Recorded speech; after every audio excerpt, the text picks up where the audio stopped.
American Express presents Do You Know Me? A look at the lives and careers of famous athletes.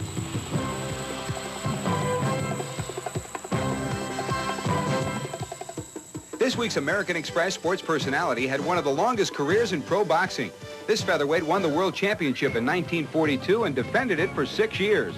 The Will-o'-the-Wisp won 230 of 242 bouts. We'll tell you who he is after this word from American Express. Do you know me? Who cares? That, of course, is Garfield. He's fat, Full-figured, ill-mannered, and to think I created him. But sometimes when I travel without the tubby-tabby, people don't know my name, so I carry the American Express card, and wherever I go, folks treat me like a fat cat. Fat chance. To apply for the card, look for an application and take one. The American Express card. Don't leave home without it. Do you know this week's American Express sports personality? After winning the world featherweight title, he did not lose a title defense until he met Sandy Sadler in 1948. He and Sadler would trade the title several times before Sadler took it away from him for good in 1951. Still, his ring record stands as one of the most outstanding ever posted. We're talking about Willie Pep, this week's American Express sports personality.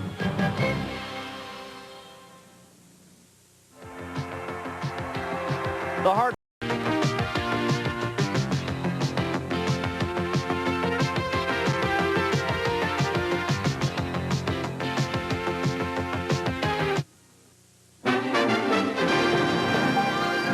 Coming up, Duke has an appointment with Louisville in Dallas on Monday night as the Blue Devils ground the Jayhawks of Kansas.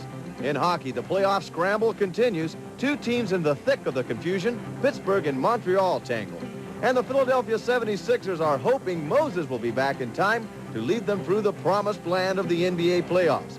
All this and more ahead on the ESPN SportsCenter.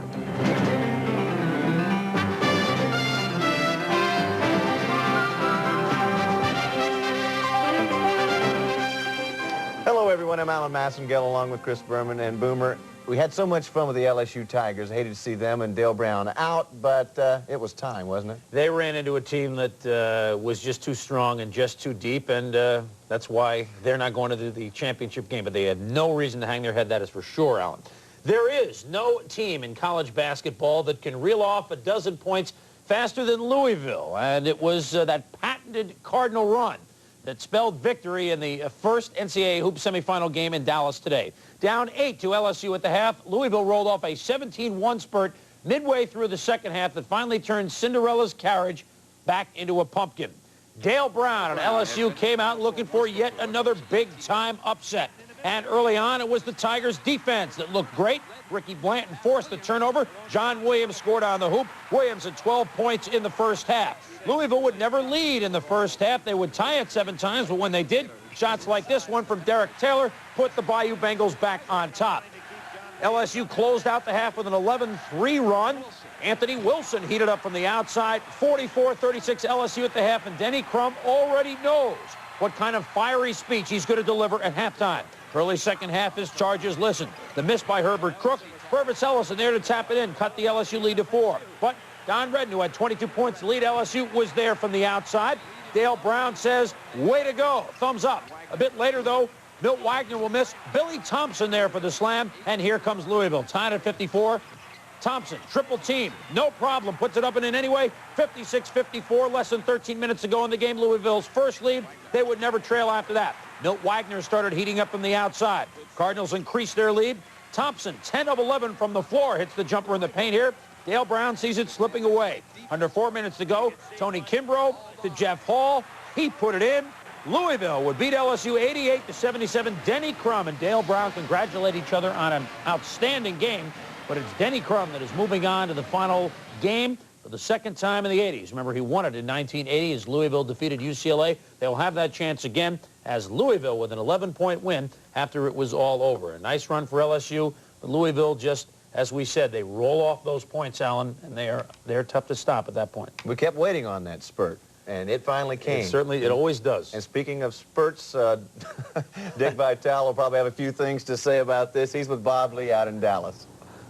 Good evening, gentlemen. It was a patented spurt with a calling card dunked by the Cards, and the doctors at Dunk didn't do much of that today, but they got it done in Dick Vitale in the first half. LSU got every questionable ball, every second, third chance rebound. They out-hustled the Cards in the first half. I thought it was phenomenal shooting early by Dale Brown's basketball team. They just played brilliant early.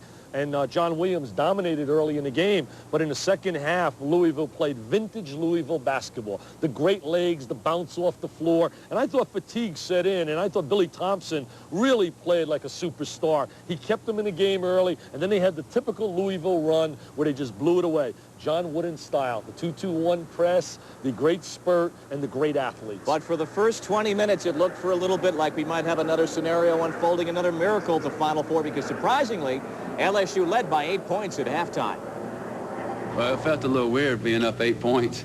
We're usually 1 or 2 points behind, but Coach Brown gave us a few minutes to let off some steam, and Louisville's got a great basketball team, and he just said that we got to just go out and keep doing the things that got us there and play tough, aggressive defense and keep them off the glass. And it just so happened that we did knock down the shots that we were hitting in the first half, and they had position on the defensive glass and got their fast break going.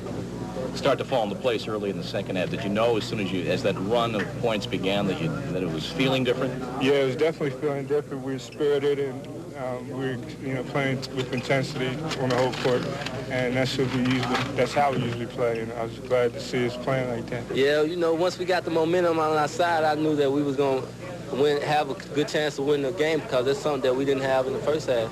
We really saw two different ball games, didn't we?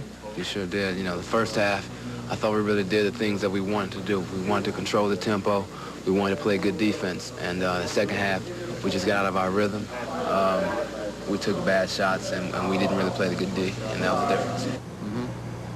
And joining us live at the Final Four, Louisville head coach Denny Crum. Just before we saw a look at those highlights, you wanted to know if you won on TV, you were checking them out rather closely, and I guess... You got it. You never can be too careful. You got to watch those replays. And we saw in the second half, you put it together there.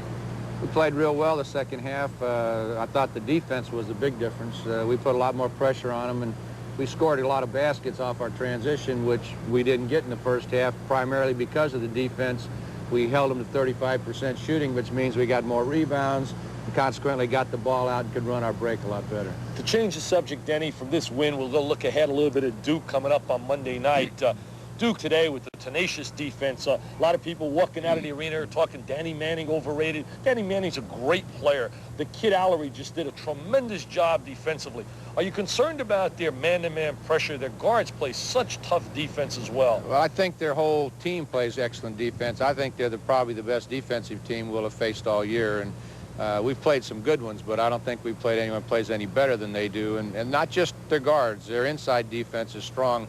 If you look at the number of times teams go to the free throw line on them, it's hard to get it in there, and you just don't get much on the inside. And, of course, that's where you beat teams. And if you can't get it in there, you don't go to that foul line very often. Do you think your 2-2-1 pressure can bother their guards with Amica and Dawkins and get you into a running game? I thought today you made a good point here. Your transition game off your defense broke that game open.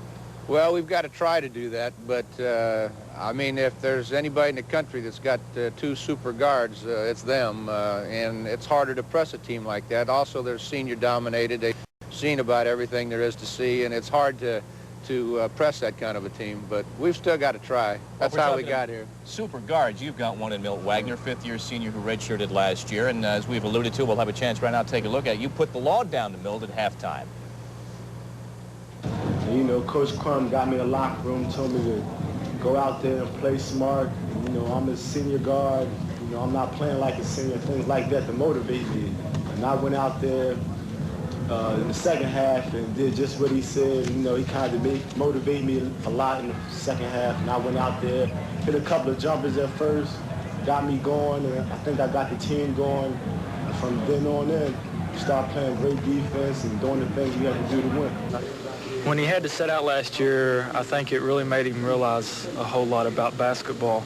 And number one, I think that, he didn't take for granted that he could go out and play all the time, because, an injury like that could make it, your last time even playing basketball. So he's really thankful that he can come back out on the floor and play. And I think, he's dedicated this whole season, to us, his teammates, plus to himself, to really play well and try to help us win. There's one thing about your team, Danny, it's the balance, but the balance centers around Milt. Well, he's a fifth-year senior, and anytime you have a guy that's with that kind of talent that's been around 5 years, you expect big things of him. And I think the senior leadership on our team, especially with the young group that we've got coming in as freshmen that have played a lot for us throughout the year, that the seniors have been the stabilizing factor, and they're the ones that have really carried us, although I have to admit the younger guys are playing better and better.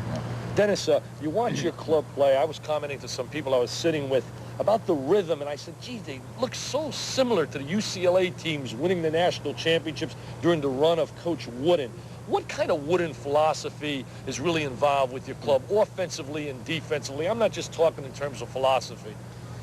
Well, it's hard to put your finger on any one thing. I've always tried to give Coach Wooden the credit for a lot of the success we've had because I learned my basketball from him.